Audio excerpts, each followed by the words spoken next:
Sunod-sunod na pinagsusuntok ni Juan Miguel ang manibela nang makapasok siya sa sariling sasakyan. Galit na galit siya ngayon dahil pakiramdam niya ay naisahan siya. Claire choose that packing man over him. Ano bang mayroon ang lalaking yon na wala siya? Hindi siya titigil hanggat hindi sila nagkakabati. He will do everything. Bumalik lang ang dati. Hindi na niya kayang sitwasyon ngayon. Gusto na niyang ibalik ang nakaraan na masaya siya dahil kapiling niya ang mahal niya. Hindi siya makikinig sa ama ni Claire. Hindi niya ito maaring utusan o hindi siya maaring utusan dahil naniniwala siya na maari pang maayos ang isyu ngayon. Ilang araw siyang nagkulong sa kanyang kwarto at walang araw na hindi nalalamanan ng alak ang tiyan niya. Gusto lang naman niya ng alak ni hindi niya nagawang kumain ng maayos at halos pabayaan na niya ang sarili niya. Kung noon, palagi siyang malinis sa sarili, ngayon, hindi na kahit tumutubo ng balbas at bigoti sa mukha niya. Hinahayaan lang niya. Wala siyang oras para gawin ang ginagawa niya ngayon. Basta ang nasa isip niya ay si Claire. Sa mga araw na nagdaan, hindi rin siya makatulog ng maayos. Nakakatulog nga, ilang oras lang naman. Para makatulog, umiinom na lang siya ng alak. Wala siyang pakialam kung masama man ito sa kalusugan.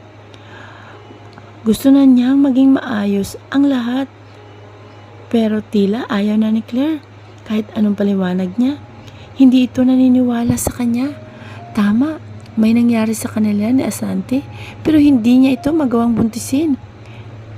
Hindi niya inilalabas ang katas niya sa loob nito. Hindi rin siya naniniwala na siya ang nakabuntis kay Asante. Isa lang malinaw kay Juan Miguel ngayon at yun ay si Claire lang ang nabuntis niya. Ever since he dreamed to have a happy family, within this week sa tingin ni Juan Miguel ay nangyari na ang matagal na niyang pangarap. But this happened, it seems like Claire has no interest with him anymore. How about their child? He loves Claire so much and he could even sacrifice himself. Pero kung isasakripisyo niya ang pagmamahal nila, hindi niya gagawin yun. Hindi niya sasayangin ang mga araw na nakasama niya ang dalaga. Bawat araw, nahuhulog siya rito. Nakakapanghinayang lang kung hindi niya ito susuyuin. Kilala na niya si Claire. Alam niyang may puso ito. Noong panahong kinuha niya ang pagkababae nito na matagal nitong iniingat-ingatan. Pinatawad siya nito at minahal pa. Ito pa kaya na hindi siya patawarin? Mag-aantay siya at aamuin niya si Claire. Kaya rin ni Claire na mapatawad muli siya pero nangunguna lang talaga ang galit sa puso nito. Sunod-sunod na napailing si Juan Miguel dahil alam naman ang lalim ng pag-iisip niya. Bumuga siya ng marahas na hangin sa bibig sa pinaandar na ang sasakyan patungo sa bahay niya. Papalipasin niya muna ang araw o ilang araw bago niya muling harapin ang dalaga. Makalipas ang halos 20 minutong pagmamaneho, nakarating na siya sa bahay niya. Bumaba siya sa sasakyan at naglalakad papasok. Sakto namang tumunog ang cellphone niya sa bulsa. Nagtataka niya yung kinuha at tiningnan ang tumatawag. It's his mother. Bago sagutin, nagpakawala muli siya ng marahas na hangin sa bibig. Hello ma'am. What did you do? Juan Miguel? Galit na tanong sa kabilang linya. It's not his mother. It's his father. Dad, let me explain. Mahinahon niyang saad. Explain? Sa tingin mo, makikinig ako sa iyo? I really thought you have already changed.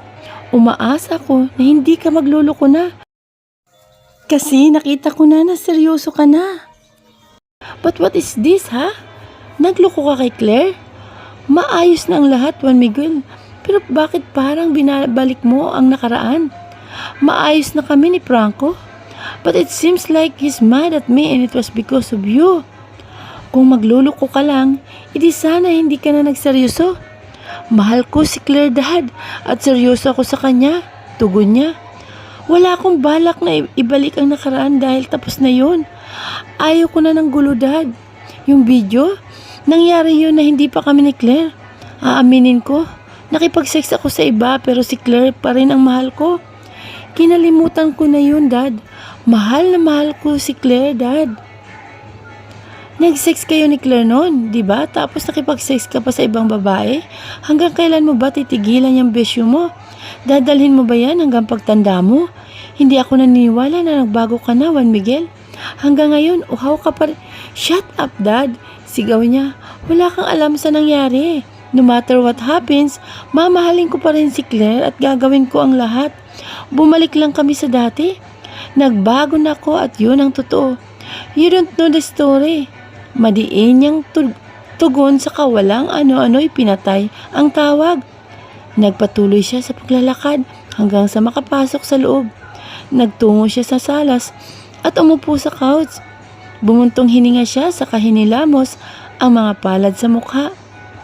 Hindi ginusto ni Juan Miguel ang nangyari sa kanila ni Asante. Hindi niya kayang pagtaksila ng mahal niya. Ilang ulit niya bang sasabihin na nangyari yun sa kanila ni Asante na hindi pa sila magkarelasyon ni Claire? Sunod-sunod na umiling si Juan Miguel.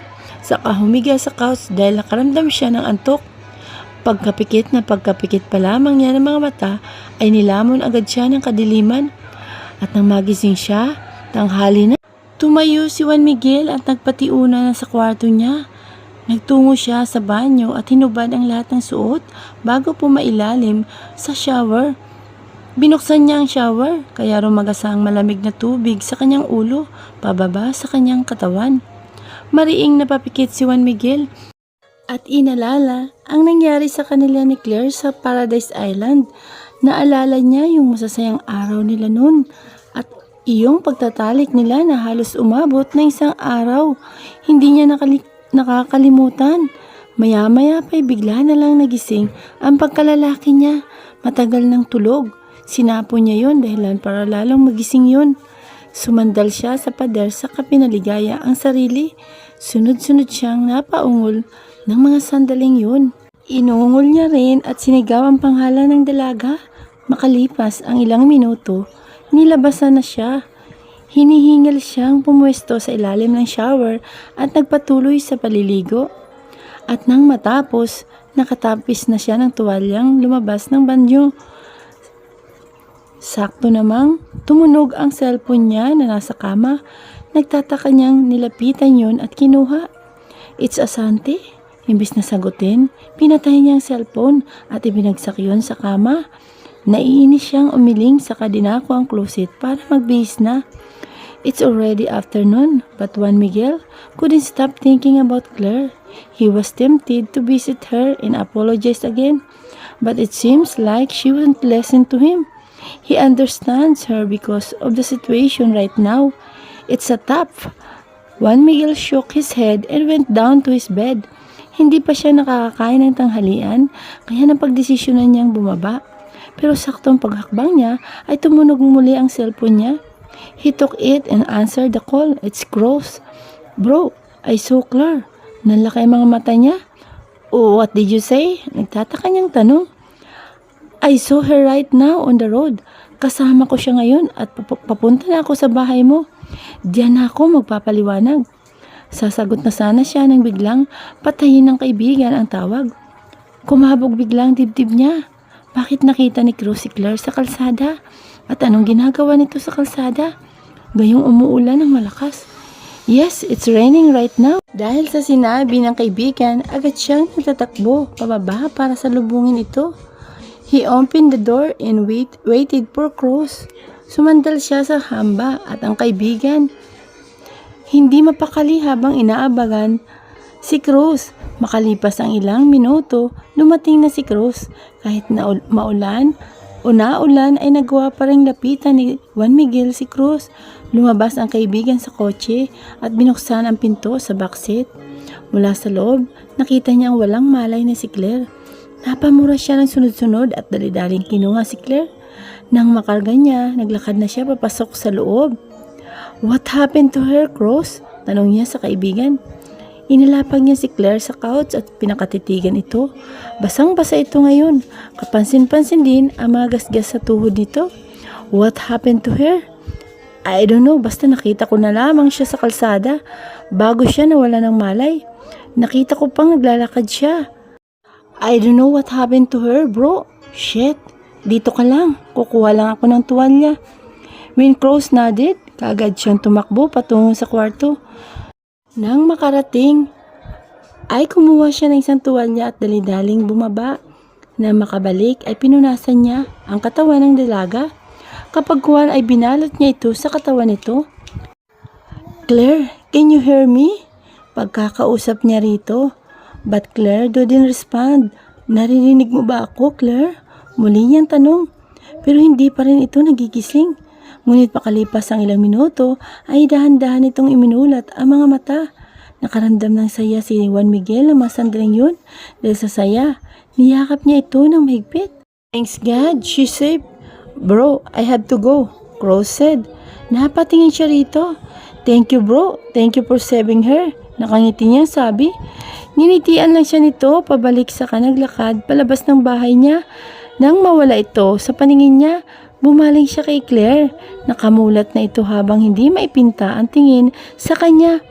Claire, you're safe. Anong ginagawa ko rito ha? Anong ginagawa ko rito, Juan Miguel? Did you kidnap me? Sunod-sunod nitong tanong. No, I didn't kidnap you. Liar! Sigaw nito at saka inalis ang tuwalya sa katawan saka tumayo. Matatapos ang araw na ito, makukulong ka.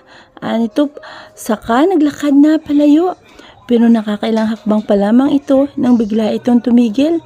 Napakunot ang noo ni Juan Miguel at nilapitan ito. Nakita niyang sapo-sapo nitong tiyan. Humarap si Claire sa kanya at hindi muli maipinta mukha nito.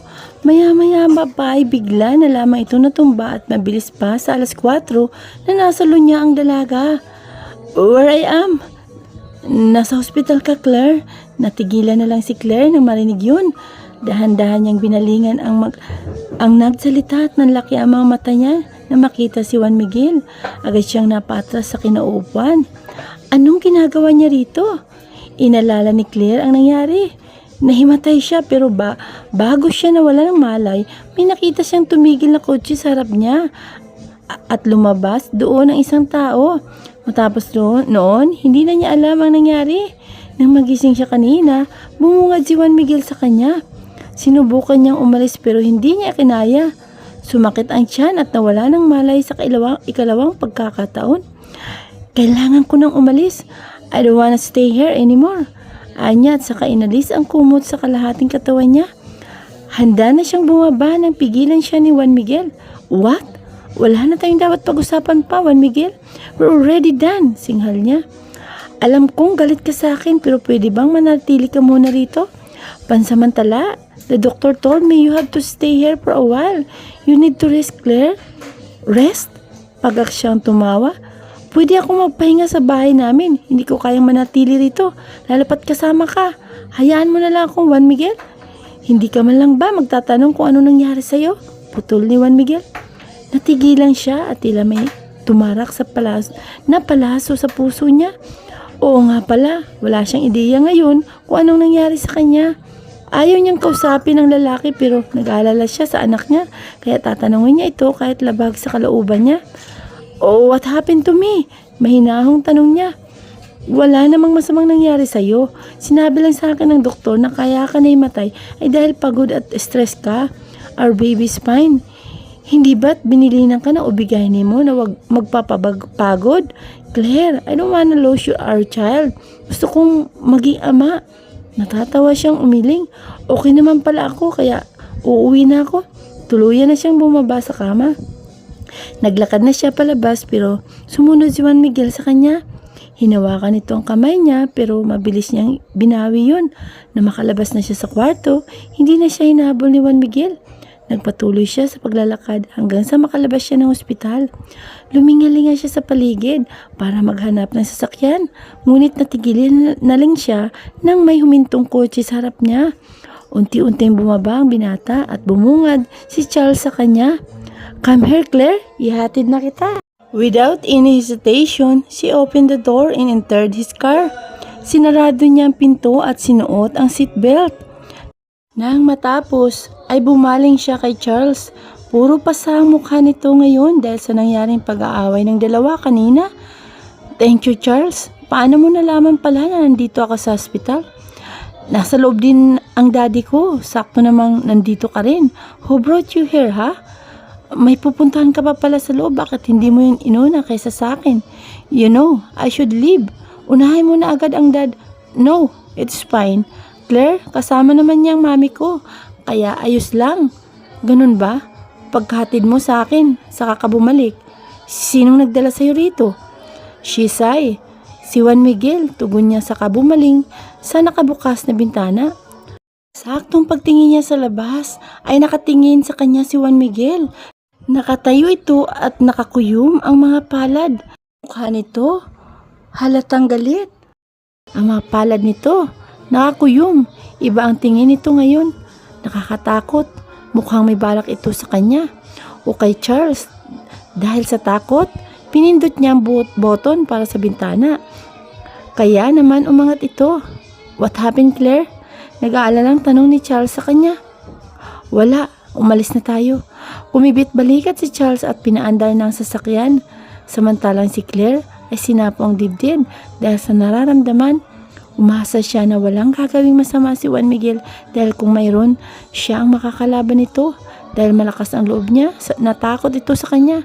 Kung titingnan, kay Charles ito galit. Maya-maya pa ay nakarating na rin sila sa bahay. Nagpasalamat si Claire kay Charles bago bumaba ng sasakyan nito. Akala niya hindi na ito susunod pero nagkamali siya. Bumaba rin ito ng sasakyan at nagtatakbo palapit sa kanya. Kumibit balikat si Claire at hindi na pinansin ang binata. Na makarating niya ang pinto, maras niyang nagpakawala ng hangin sa bibig bago niya itulak ang pinto. Sa salas pa lang, natanaw na niya agad ang mami at daddy niya kasama si Manang Tina. Na makita siya ng mga ito, agad silang lumapit sa kanya. Mahigpit pa siyang niyakap ng mami niya at nag-alala siyang tiningnan ito. Diyos ko anak, hindi ko alam kung anong gagawin namin kung hanggang ngayon hindi ka pa magpakita. Saan ka ba naglagi ha? She smiled. Nagpakalayo-layo po ako kasi gusto ko pong matahimik. Gusto ko po munang alisin ang nakaraan sa akin.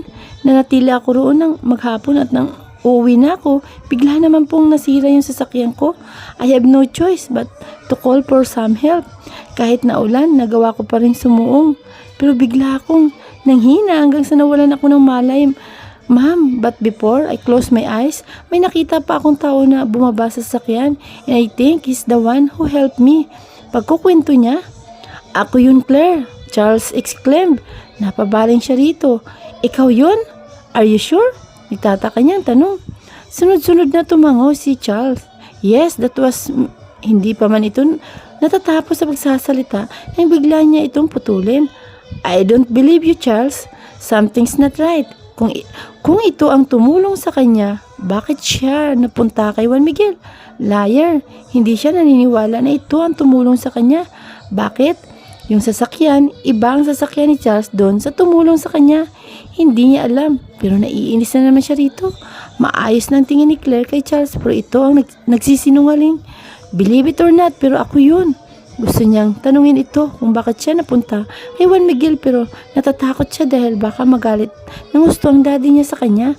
Imbis na pansinin pa, bumaling na lang siya sa mami at daddy niya na may ngiti sa mga labi para ipakita na maayos na siya. Thanks God, you're safe. Akala namin wala ka na. Hindi ka namin kaya mawala anak.